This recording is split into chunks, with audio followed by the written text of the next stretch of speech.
지금 너와의 여행을 생각했었는데 يوسف، أيوة. أنا عايزة أتطلق. حاضر. إيه بقى حاضر دي إن شاء الله؟ حاضر يعني حاضر هطلقك. إيه اللي مش مفهوم في كلامي؟ مش عايز تعرف عايزة أتطلق ليه؟ وأعرف ليه. أكيد عندك أسبابك المنطقية اللي تخليكي تطلبي الطلاق. انتي مش صغيرة وعارفة مصلحتك. يعني إيه بقى مش صغيرة دي؟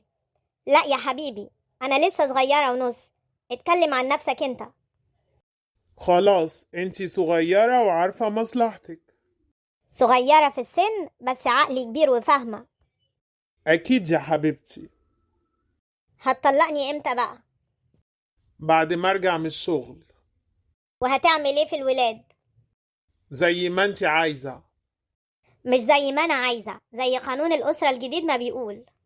العيال هيفضلوا معايا لحد ما يتموا 18 سنة. ماشي، ولو عايزاهم على طول براحتك.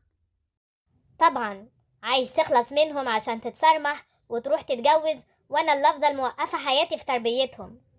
خلاص هاخدهم اربيهم وتسرمحي انتي وتجوزي. لا يا حبيبي، السرمحة ليها ناسها، ومش هتلوي دراعي بالعيال وهاخدهم غصب عنك. حاضر.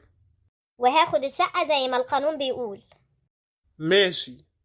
طبعا، ما انت هتسيبها لي خرابة وتروح تجيب لك شقة نظيفة. ما انا وعيالك مش مهمين عندك؟ مهمين طبعا. طبعا، والنفقة هاخدها غصب عنك. اساسي. وهنقل الولاد في مدارس انترناشونال وهتدفع مصاريفها. احسن برضو. العربية. تحت امرك، خديها. تقدر تقولي هتقعد فين بقى بعد الطلاق؟